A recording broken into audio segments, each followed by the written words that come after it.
주님이 우리에게 허락한 기도의 시작, 우리가 늘 암송하는 그 첫 구절엔 이렇게 시작이 되지요. 하늘에 계신 우리 아버지여 라고 말입니다. 이 구절을 고백하거나 이 구절을 암송할 때 귀한 무별들은 어떤 마음으로 이것을 고백하고 기도하는지 여쭙고 싶습니다.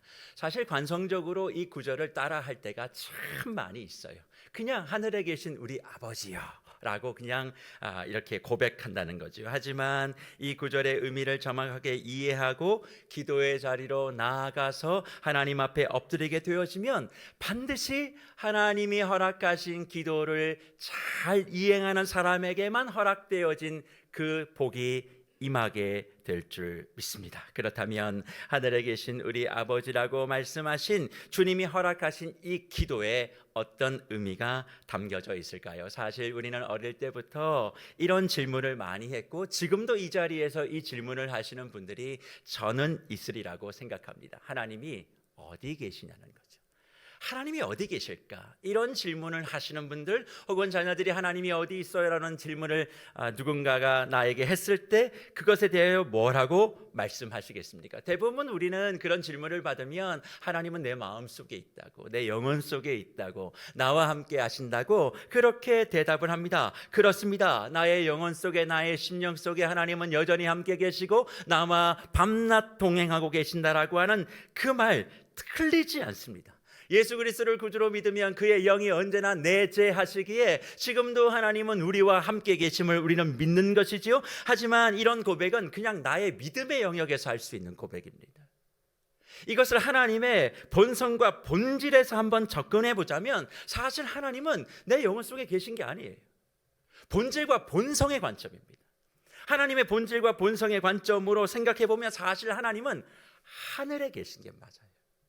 그러면 그 하늘은 어떤 하늘인가? 우리는 하늘 그러면 멀리 있는 우리가 눈에 보이는 저 하늘 그렇게 생각하고, 하나님이 하늘에 계신다면 나의 삶과 동떨어져 계신 것이 아닌가, 무언가 나와 거리가 있는 것이 아닌가, 나의 삶에 별로 관심이 없는 것이 아닌가 그렇게 생각하십니다만 그렇지 않습니다. 사실 여기서 얘기하고 있는, 예수님이 말씀하고 있는 이 하늘에 계신이라고 할 때 이 하늘은 우라노스라고 하는 말이에요. 이 우라노스라고 하는 말은 두 가지 의미를 포함하고 있습니다. 여러분들 하늘 그러면 눈에 보이는 하늘 먼저 생각하죠. 영어로 스카이입니다. 하지만 보이지 않는 하늘을 또 이야기할 때 heaven이라는 영어 단어를 사용해요.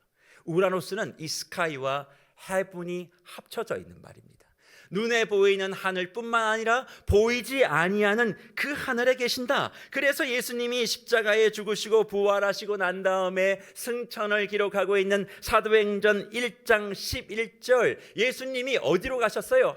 하늘로 가셨고 너희가 본 그대로 하늘로부터 다시 우리에게 재림하실 것이다. 그렇게 할 때 사용한 단어가 우라노스라는 단어고, 그리고 예수님이 승천하시고 난 다음에 약속하신 것이 있죠. 주의 영을 다시 보내겠다, 성령을 보내겠다 그렇게 말씀하시며 사도행전 2장 2절에 하늘로부터 급하고 강한 바람이 호련히 불었다라고 얘기할 때 그 하늘 역시도 우라노스, 곧 우리가 보이는, 눈에 보이는 그 하늘뿐만 아니라 보이지 아니하는 하늘 전체를 통괄하고 있음을 성경은 우리에게 증거하고 있는 것입니다. 따라서 하늘에 계신이라고 기도할 때 우리는 마음속에 이거 한 가지를 확신하는 거예요. 우리 하나님은 나의 생각을 뛰어넘는 가시적인 하늘에 계시는 것이 아니라 내가 보지 못하는 그 하늘에 계시며 전지전능하신 능력을 가지고 지금도 초월하신 능력을 가지고 우리의 삶을 주관하시고 역사를 이끌어 가시는 그 하나님이라고 하는 믿음의 고백이 하나님의 백성에게만 허락되어진 이 기도를 행할 수 있는 사람들이 할 수 있는 기도라 말씀하는 것이죠. 그래서 묵별 여러분, 이 세상에 보이는 것만 보고 살아가는 사람들은 하나님께 기도하지 않습니다. 왜 그럴까요? 나의 인식 체계와 그리고 판단 체계를 가지고 이 세상을 이해하고 살아가기 때문에 초월적이고 신비적인 하나님의 이런 역사와 능력이 나의 삶 속에 들어온다는 믿음을, 확신을 가지지 못하기 때문에 그렇다는 것입니다. 하지만 이것보다 더 큰 문제가 있지요. 그게 뭘까요? 하나님을 믿는다라고 얘기하면서 많은 사람들이 하나님이 하늘에 계신 분이라는 절대적인 믿음을 갖지 못하기 때문에 이런 두 가지의 문제를 신앙 속에 항상 드러낸다는 겁니다. 첫 번째는 기도하지 않는 거죠. 기도하지 않습니다. 하늘에 계신 하나님을 신뢰하는데 어떻게 그 하나님께 신뢰하지 않는데 어떻게 그 하나님께 기도할 수 있겠습니까? 언제나 내 판단과 내 생각을 가지고 그렇게 살아갑니다. 그래서 기도하지 않습니다. 또 어떻게 기도하지 않아요? 내가 원한 바대로 생각대로 되지 않았을 때 낙담하여 기도하지 않습니다. 사랑하는 뭇별 여러분, 하나님은 우리가 보이지 아니하는 그 하늘에 계신 하나님이시고 전능하신 하나님이시고 창조해 주시고 있는 것도 없게 하시고 없는 것도 있게 만드시는 만왕의 왕이신 줄 믿으십니까? 그렇다면 지금 세상의 모든 것이 정지되어 있는 그 순간 그 자리에도 하나님은 열심을 가지시고 일하고 계심을 믿으셔야만 합니다. 그리고 그 하나님의 일하심이 보인다면 우리는 기도를 포기할 수가 없어요. 그래서 하나님을 향한 기도, 하나님의 백성에게 허락되어진 기도를 갖고 있는 사람은 기도가 실패했다는 이야기를 하지 않습니다. 하나님은 지금도 일하시니까, 하나님도 지금도 선한 길로 우리를 인도하시니까 그렇게 기도의 자리에 하나님의 뜻을 구하는 것입니다. 하지만 기도하지 않는 것보다 더 무서운 것이 하나 있어요. 그게 뭘까요? 기도하는 척하는 겁니다. 기도하는 척하는 것. 신앙의 공동체 안에 들어와서 제일 많이 배우고 듣는 것이 기도에 대한 내용일 거예요. 나의 힘으로는 하지 못한다고, 나의 능력으로는 하지 못한다고, 절대적인 하나님의 도우심과 능력을 우리는 의지해야 하고 하나님만을 의지해야 된다라고 그렇게 고백하는 믿음의 첫 고백이 기도임을 많이 배웠습니다. 그래서 우리는 기도를 잘 아는 것 같아요. 하지만 하나님은 하늘에 계셔서 나의 모든 상황을 다 뛰어넘으시고 내가 생각하지도 못했던 그 모든 것들을 다 인도해 가신다라고 하는 그 부분에 대하여 들은 건 있으나 내 마음에 굳은 확신과 믿음이 없기 때문에 학습적으로 기도해야 된다는 것만 알고 계신 분들도 의외로 많이 계십니다. 그래서 그런 분들이 기도의 자리에 앉아 계시나 기도하는 척을 하시는 분들이 많이 계시죠. 사실 이건 기도하지 않는 것보다 더 심각한 문제라고 생각합니다. 믿음을 가지고 살아가면서도 하나님의 신비한 존재와 일하심의 방법에 대한 경이로운 그런 생각을 가지고 기대를 가지고 있는 것이 아니라 그저 내가 원하는 신념 그대로 방향대로 생각하고 살아가는 신앙의 오류가 너무나 우리 가운데 많이 있다는 거예요. 하늘에 계신 하나님을 고백하지도 믿지도 못하니 하나님을 내가 재단하고 포장하고 만들어내려고 하시는 분들이 많이 계십니다. 기도의 자리에 있으면서도 결국 내 생각에 의자를 상석에 두는 기도자들이 많이 있다는 거예요. 나의 인식과 나의 판단과 행동과는 완전히 비교할 수 없는 그 하나님을 내가 단정해버리고 기도의 자리에서 하나님을 좌지우지하려고 하는 시도가 바로 이런 분들의 시도입니다. 이렇게 하면 하나님이 이렇게 해주시겠지, 저렇게 하면 저렇게 해주시겠지라고 생각하는 것이죠. 사랑하는 뭇별 여러분, 우리는 하나님이 어떤 분이신지 일평생 다 알 수 없는 사람들입니다. 나는 하나님이 이런 분이다 라고 생각하는 것은 파편적인 하나님의 이해에 대한 체험에 불과해요. 하나님이 계신 그 하나님을, 하늘에 계신 그 하나님을 우리는 한 번도 본 적도 없고 그분의 생각과 계획을 다 담을 수 있는 용량 자체, 역량 자체가 안 되는 사람들입니다. 그러니 그저 하나님이 보여주신 대로 그만큼만 체험하고 그만큼만 알고 살아가는 사람들인 것이지요. 이런 수준의 우리가 하나님을 나의 노력과 헌신으로 감동시켜서 내가 원하는 방향대로 하나님을 좌지우지할 수 있다고 생각하십니까? 그럴 수 없어요. 그래서 기도의 자리인 각자 응답의 골방의 문을 열고 하늘에 계신 그 하나님에 대한 굳건한 믿음의 고백, 저는 이것이 골방문을 열고 들어가는 첫 번째 기도 열쇠라고 생각하는데, 하늘에 계신 하나님에 대한 절대적인 믿음을 가지고 있는 사람만이 비로소 기도 골방의 문을 열고 들어가 기도를 시작할 수 있다는 사실입니다. 지금 저와 여러분에게 하나님은 정말 어떻게 고백되고 있을까요? 하나님만이 모든 것을 하실 수 있는 분이다. 라고 하는 절대적인 믿음을 가지고 기도하고 계십니까? 아니면 여전히 눈에 보이는 것들, 내가 판단하고 있는 것들, 내 경험이 이러 있으니까 그 안에서 생각되는 정도의 하나님만큼을 붙들고 기도하고 계십니까? 사랑하는 무별 여러분, 저는 여러분들이 올 한 해 골방으로 잘 들어가셨으면 좋겠어요. 하지만 골방에 들어가려면 응답의 열쇠, 기도의 열쇠는 꼭 가지고 들어가십시오. 기도의 자리를 지킨다고 하면서도 각자의 골방으로 발걸음은 향하지만 그 골방이 열리지 않아 서성하며 그리고 기도하는 척하고 있는 그런 신앙을 이제 벗어나셨으면 좋겠습니다.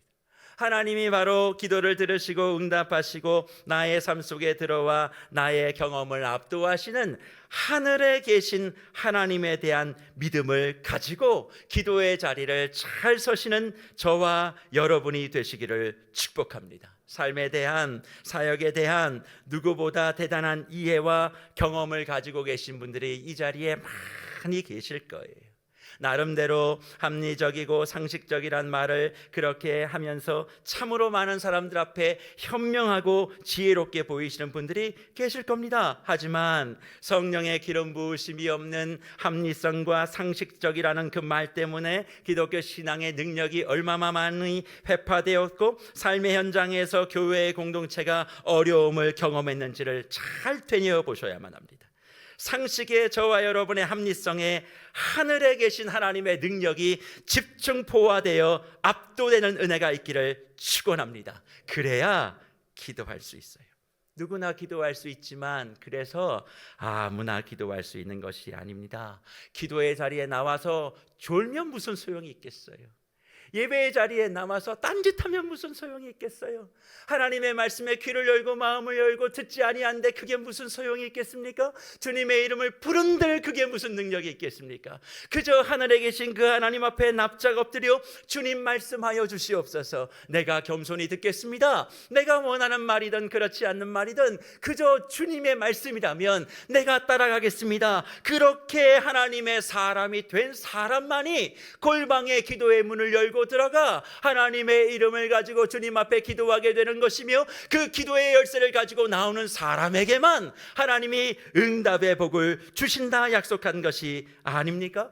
그냥 내가 바라고 원하는 것만 얻기 위하여 그렇게 주님 앞에 기도하는 것이 아니라 하나님의 사람으로 성장하고 하나님의 사람이 되어 이 땅에서 하나님의 백성으로 살아가는 삶의 걸음을 완성한 사람, 그 사람이 하늘에 계신 그 하나님을 신뢰하는 사람이고 그 신앙을 통하여 그의 인격을 통하여 그의 품위를 통하여 하나님의 백성의 인친 사람 되는 바로 그 사람이 하늘에 계신 보이지 아니하는 그 하나님이 나의 모든 것들을 살피시고 인도하여 주시고 바라보고 계심을 믿고 있는 사람이며 그 사람이 기도의 자리에 나아갈 때 주님은 하늘문을 여시고 응답해 주신다 말씀하시는 것입니다. 저는 이런 천국 백성의 확고한 삶과 삶의 태도를 가지고 이 기도의 자리에 한 번도 누락되지 아니하는 모든 분들이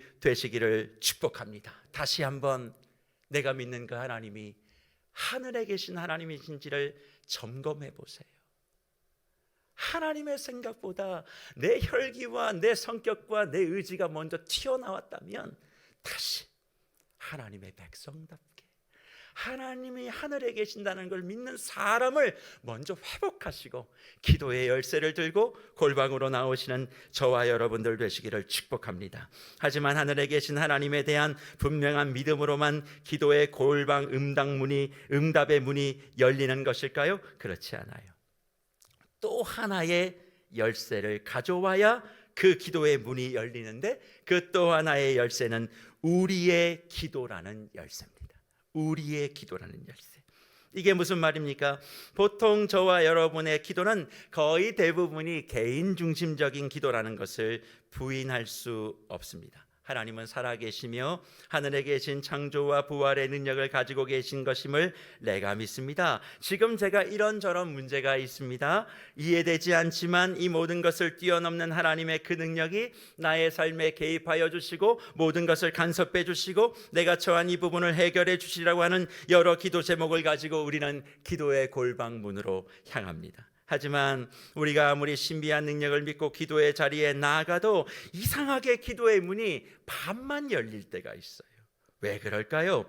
하늘에 계신 우리 하나님이 우리의 하나님임을 고백하지 않았기 때문에 그렇습니다. 하나님이 하늘에 계신다는 걸 내가 믿어요.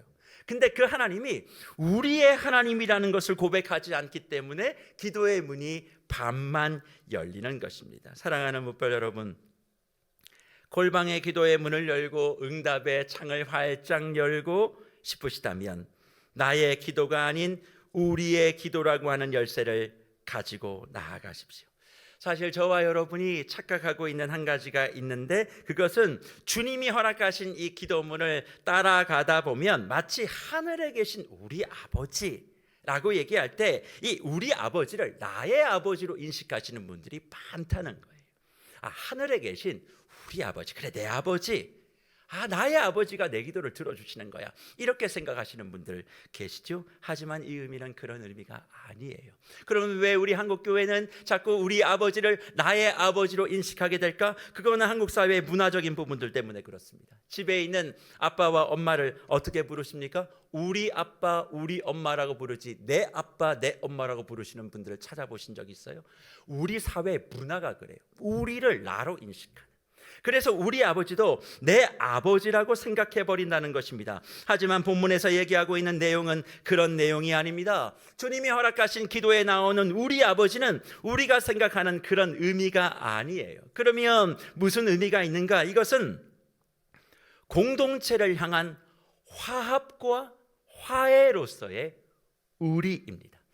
사실 마태복음 6장 9절에 등장하는 오늘 주기도문, 그러므로 너희는 이렇게 기도하라. 하늘에 계신 우리 아버지여 이름이 거룩히 여김을 받으시오며 라고 하는 이 주기도문의 앞과 뒤에는 기도와 예배에 대한 예수님의 가르침이 포진되어 있습니다. 기도와 예배에 대한 가르침, 그게 뭐냐? 마태복음 5장 23절과 24절에는 예배하기 전에는 반드시 뭐 하라고? 형제와 자매 사이에 어려운 문제가 있거면 화해하고, 잘못하면 용서를 구하고 회개하고, 그 문제에 대하여 모든 것들이 정리가 되면 예배의 자리에 나와야지, 예배의 자리에 나올 때 자기가 잘못한 것이 있어도 절대로 그것에 대하여 용서를 구하거나 회개를 하지 않고 예배에 나오면 그 예배는 받아줄 수가 없다, 주님 말씀하셨어요. 그리고 난 다음에 마태복음 6장 14절 15절은 뭡니까? 주님이 허락하신 기도의 바로 뒷부분입니다. 주님이 허락하신 기도의 뒷부분에 뭘 말씀하시느냐? 용서에 대한 부분을 말씀하죠. 그리고 주님이 허락하신 기도 6장 12절에 보면 용서에 대한 부분을 아예 기도에 포함시켜 버립니다. 그러니까 하나님의 백성이 하는 그 기도의 앞과 중간과 마지막에 다 뭐가 있어요? 화해와 용서, 회개와 그리고 용납이라고 하는 이 부분. 무조건 용납 아닙니다. 잘못한 건 회개하고 용서를 구해야 해요. 그리고 그것에 대하여 받아들이면 하나님과 나 사이에 아니요, 당사자들 사이에 이것이 정확하게 이루어질 때 하나님이 그 기도와 그 예배를 받으신다, 분명히 가르쳐주고 있는 것이죠. 그렇다면 뭇별 여러분, 하늘에 계신 우리 아버지라는 이 고백에 내 아버지니까 무한하고 무궁한 능력을 내게 쏟아부어 주신다라고 하는 그런 기도의 선포를 우리에게 가르쳐 주신 말씀일까요? 기도를 통해 내가 더 좋은 것을 얻게 되는 것이 중요하다는 것을 말씀하며 이걸 가르쳐 주셨을까요? 그렇지 않다는 거예요. 그런데 대부분이 이 말씀을 그렇게 받아들이니까 내 아버지, 내 기도를 들어주시는 내 아빠, 여기에만 집중하다 보니 교회 안에 어떤 일이 벌어집니까? 이 기도의 내용을 제대로 이해하지 못하는 사람들이 기도의 배틀을 하는 거예요. 기도의 배틀인 건 뭐예요? 내가 기도를 얼마나 많이 하는 줄 알아? 그거 얘기하는 거예요. 정말 기도 많이 하는 사람은 기도 얘기 안 합니다. 할 이유가 없죠. 주님과 나 사이의 관계인데 말할 이유가 뭐가 있습니까? 그리고 응답의 배틀을 합니다. 응답의 배틀이 뭐예요? 내가 이거 기도했더니 이거 응답 받았다는 거예요. 다락방 안에서, 교회 공동체 안에서 이런저런 얘기를 하면서 하나님, 저 집사는 저렇게 했는데 이렇게 해주셨다면서요, 나도 사랑하는 증표를 보여주세요, 그렇게 이야기하고, 다음 다락방에도 나도 뭔가 얘기할 수 있는 거리를 만들어 주십시오, 그렇게 보이고 싶고 과시하고 싶은 영적인 열등감에 시달리게 만드는 그런 이유가 바로 이 기도의 내용을 제대로 이해하지 못했기 때문에. 하나님으로 충만한 사람이 뭘 과시합니까? 뭘 판단합니까? 하나님으로 무궁무진한 은혜를 받는 사람이 무엇이 모자라서 그렇게 이야기하는 거예요. 세상 속에서 살아가는 경쟁도 버거운데 교회까지 와서 이런저런의 모습에 지쳐가는 신앙인들이 우리 주변에 얼마나 많이 있는지 모릅니다. 모든 것이 내 기도의 응답에 초점이 되면 그것은 하나님의 백성에게 허락된 기도가 아니다, 주님이 가르쳐 주시는 거예요. 그러면 어찌해야 될까요? 먼저는 하늘에 계신 하나님께 드리는 나의 기도에 대한 점검이 필요합니다. 우리는 기도할 때 맞아요, 사모하고 원하는 바를 구해야만 합니다. 하지만 잊지 마십시오. 주님이 내게 주시는 모든 것을 수용하겠다라고 하는 그 기도가 하늘에 계신 하나님을 향한 기도자의 자세예요. 구하세요, 바라세요, 간절하게 원하지만 하나님이 주시는 것은 다를 수 있습니다. 머리가 되고 싶어도 꼬리가 되는 상황이 우리에게 있을 수 있습니다. 그럴 때 왜 그러냐고 하나님 앞에 얘기하는 것이 아니라, 그래요 주님, 꼬리도 내가 수용합니다. 누구는 이런데 누구는 저런데가 아니라 그 어떤 것도 나는 수용합니다. 그렇게 기도의 자리에서 기도를 해야 한다는 것입니다. 그러면 주님이 말씀하신 그 우리는 구체적으로 누구를 이야기할까요? 바로 내 옆에 있는 그 사람이에요. 그 내 옆에 있는 그 사람. 사실 주기도문을 보면 우리라는 말이 여러 번 등장합니다. 그러면 이 우리라고 하는 사람은 본문 속에서 뭘 얘기하고 있나요? 구체적으로 얘기하면 하나님의 백성이 된 이 땅에 있는 모든 사람들, 그러니까 더 이 기도는 공동체를 위한 기도를 해야 한다 가르쳐주고 있는 것입니다. 그런데 문제는 이 땅에 있는 모든 하나님의 사람들을 우리는 만나본 적이 없어요. 그러니 모든 기도가 다 추상적이 되고 마음에 와닿지 않는 적도 있죠. 내코가 석자인데 한국교회를 위하여, 세계 선교를 위하여, 선교사님들을 위하여 그렇게 기도하는 거 중요합니다. 그렇게 기도하십시오. 크게 기도하시고 깊게 기도하십시오. 그러나 그것보다 더 중요한 건 뭔 줄 아십니까? 멀리 있는 사람들을 위해서 기도하는데 내 옆에 있는 사람을 위해서는 기도하지 않는다는 거예요. 왜 그럴까요? 그는 나를 힘들게 하거든요. 큰 나라 어렵게 하거든요. 그러니까 아예 익명성이 보장된 사람을 위해서 기도하고, 선교사를 위해서, 어렵고 힘든 사람을 위해서 그렇게 기도하면 대단히 기도가 잘하는 사람처럼 보이지만 실상 그렇지 않아요. 내 옆에 내가 상처 준 사람, 내가 아프게 한 사람. 그러면 이렇게 얘기하죠. 목사님, 그게 얼마나 힘든 건 줄 아십니까? 어떻게 그렇게 기도할 수 있습니까? 맞아요, 힘든 일이에요. 그렇게 기도한다고 그 사람이 변하지도 않아요. 변할 걸 생각하는 게 아니에요. 그냥 하나님의 백성에게 하나님이 말씀하신 거니까 하는 거예요. 그를 불쌍히 여기는 마음이 허락되니까 하는 거예요. 축복까지는 가지 못해도 불쌍히 여기는 거예요. 하나님이 그걸 요구하시니까 하는 거예요. 내 옆에 있는 누군가를 위해서 기도하는 그 사람을 하나님 뭐라고요? 우리 아버지라고 부를 수 있는 하나님의 백성, 그리고 그렇게 기도하는 사람에게 기도의 응답의 열쇠를 열어주셔서 그 사람이 기도하는 모든 것들을 하나님이 풀어주시겠다, 응답해 주시겠다 말씀하고 있는 것이죠. 사랑하는 뭇별 여러분, 그런 차원에서 하나님의 백성에게 허락되어진 이 기도로 승리하시는 은혜가 있기를 축원합니다. 하늘에 계신 전능하신 하나님이라고 하는 한 가지 열쇠만을 가지고 가지 마십시오. 내 옆에 있는 누군가, 특별히 다락방 가족들을 위하여, 우리 교회 성도들을 위하여, 교회 리더십을 위하여 기도하십시오. 그 기도의 열쇠를 가지고 나갈 때 하나님이 응답해 주시는 겁니다. 내가 상처 준 게 있으면 미안하다 이야기하는 겁니다. 내가 사과하는 것입니다. 그렇게 해서 하나님이 원하시는 그 기도의 자리를 지켜내는 것이지요. 그러면 그렇게 골방의 기도의 자리에 나아가 하나님이 주시는 두 가지의 기도 열쇠를 가지고 기도하면 하나님이 어떤 응답을 주실까요? 오늘 읽은 본문 가운데 하나님은 그 응답을 이미 우리에게 약속해 주셨습니다. 그 응답은 어떤 응답입니까? 아버지라고 하는 응답이에요. 아버지가 응답입니다. 주님이 허락하신 기도의 시작, 하늘에 계신 우리 아버지요.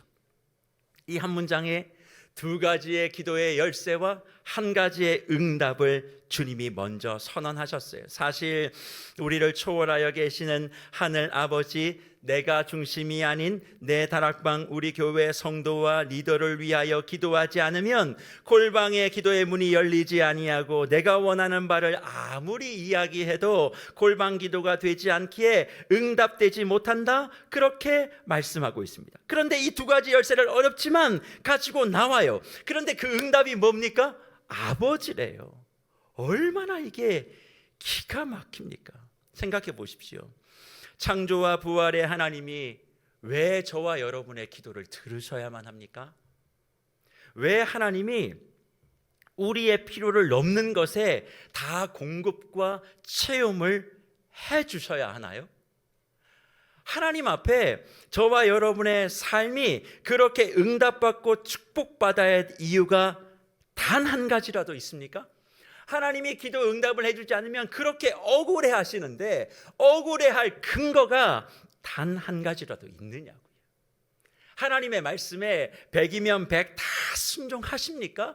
그렇지 않는데 왜 하나님은 내 기도에 다 응답해야 한다고 생각하고 사시죠? 100가지 중에 하나라도 제대로 우리가 하고 있습니까? 그렇지 않잖아요. 그러니 하나님이 우리의 기도를 들어야 될 이유는 눈꼽만큼도 없어요. 그런데 우리는 되게 서운하게 여깁니다. 하지만 그럼에도 불구하고 불순종하고 우리의 모습이 하나님의 뜻 가운데 옳지 않음에도 불구하고 하나님이 응답하시는 그 이유는 뭐냐면 하나님이 저와 여러분의 아버지이시기 때문에 그래요. 그래서 예수님이 허락하신 기도 마태복음 6장 9절에 보면 하늘에 계신 우리 아버지라고 우리는 읽고 암송합니다만 원래 예수님이 말씀하셨던 어순이 있거든요.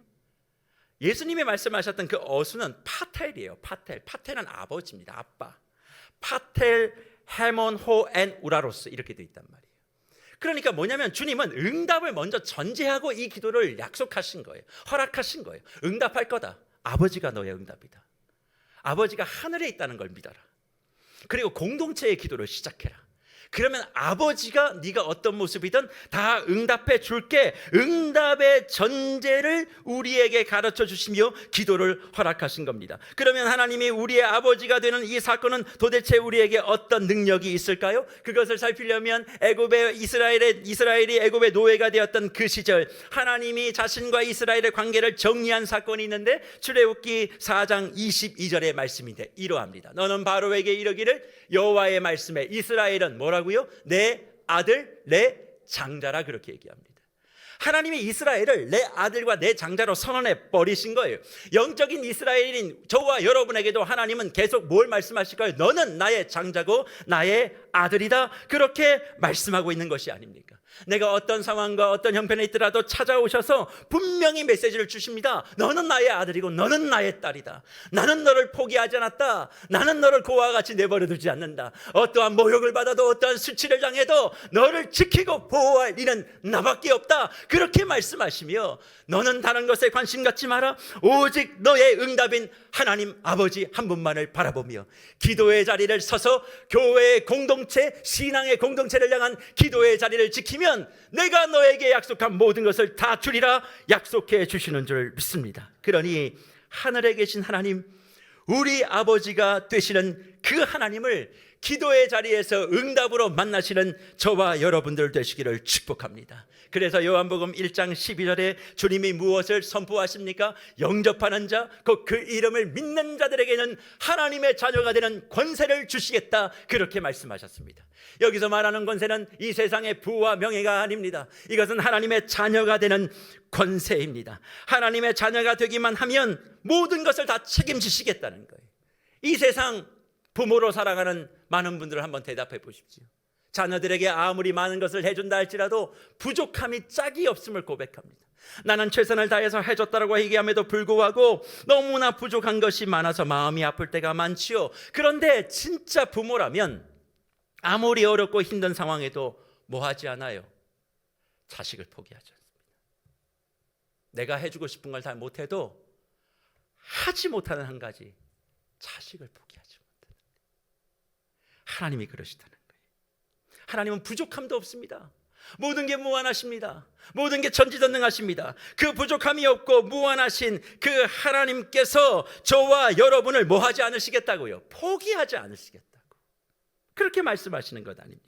하나님 스스로가 피값으로 만드시고 그리고 세우신 교회도 그 영광을 포기하지 않으시고 더 나은 길로 이끌어 가시겠다 말씀하고 있습니다. 내가 계획한 것을 넘어 내가 생각한 것 그 위로 그분의 열심히 교회를, 가정을, 나의 삶을 이끌어가며 우리의 각자의 삶의 은혜의 대장정을 더 멋지게 질주하게 해 주실 것입니다. 그러기에 뭇별 여러분, 올 한 해 기도의 사람으로 하나님의 백성의 삶을 질주하시기를 축원합니다. 그냥 내가 원하는 것을 이루기 위한 열심이 아니라 하늘에 계신 하나님에 대한 믿음의 열쇠, 그리고 교회의 공동체성, 그리고 교회의 여러 가지 상황과 위기 속에서 이 공동체의 사람 하나하나를 귀하게 여기는 그 마음을 회복하는 그 열쇠, 교회의 성도들과 리더십을 다시 한번 보호하는 그 중보의 열쇠를 가지고 골방의 문으로 나아가 기도하게 될 때 그 사람에게만 하나님 아버지의 응답의 축복이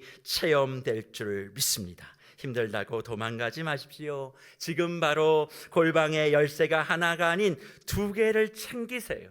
그리고 우리의 삶의 현장으로 달려나가서 그 자리에 응답으로 언제나 변함없이 나를 향해 2 팔을 펼치고 계시는 아버지의 품에 안기십시오. 고난 중에 골방의 문을 열고 들어가 나의 아버지로 인하여 소망을 경험하고 아픔을 더 희망으로 바꾸어 주시는 그 하나님을 체험하고 골방문을 나와 다시 이 세상에 하나님이 원하시는 하나님의 자녀가 되어 이 땅을 회복시키고 영광스러운 교회, 누구도 흔들 수 없는 하나님의 교회, 누구도 흠집낼 수 없는 이 예배의 강단을 더욱더 귀하게 세워 하나님 앞에 서 있게 되어질 때 악한 것들이 흔들지 못하며 날로 성장하고 비상하는 그런 신앙인, 그런 교회, 그런 다락방, 그런 가정, 그런 놀라운 은혜가 저와 여러분에게 부어지게 될 줄 믿습니다. 그러니 이번 한 주